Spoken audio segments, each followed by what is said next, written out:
have researchers. We always have... Nĩ mathomo marĩ macokanĩrĩirie ndũrĩrĩ cia arĩithi arĩa mathamathamaga kaunti-inĩ ya Baringo makĩũrio kũmenya ivoto ciao rĩrĩa mekwĩgwatĩra mũgũnda nĩguo kũnyita itemi harĩ kũimbia kĩondo kĩa irio icigo-inĩ icio. Climate change imekuwa changamoto kuu kwa livelihood system ya pastoralists. Kuona arĩithia aya nĩ makoragwo na thĩna wa kuona maĩ ma kũbe ng'ombe ciao, morĩte gũikaraga makĩroraga ũrĩa rĩera rĩrathiĩ rĩgĩcenjagia nĩguo matigakorwo na mĩtangĩko rĩrĩa riũa rĩakĩrĩria. Na ukiangalia climate change huwezi ukasema ya kwamba ni shida ambaye inasikika ama inapatikana tu nchi zingine ama mali kwingine, lakini Baringo iko na changamoto ya climate change. Jambo moja ambalo tumeangazia sana ni kufanya ile awareness, ile watu waweze kufahamu ya kwamba kwa mfano tuko na Community Land Act ambayo ilipitishwa 2016.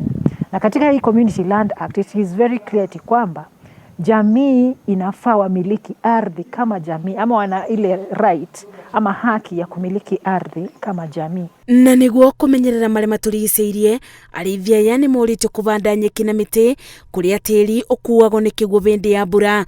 Makĩro ĩno nĩ njĩra ĩmwe ya gũtigĩrĩra tĩri nĩ mũnoru. In 2026 tutakuwa na ile tunaita declaration ya Umoja wa Kimataifa kwamba pastoralism and rangelands ni kitu ya muhimu na inastahili Umoja wa Mataifa na dunia mzima waipe kipaumbele katika interventions. FAO kazi yake ni kufunza community maana ya kuregister, how to register that land.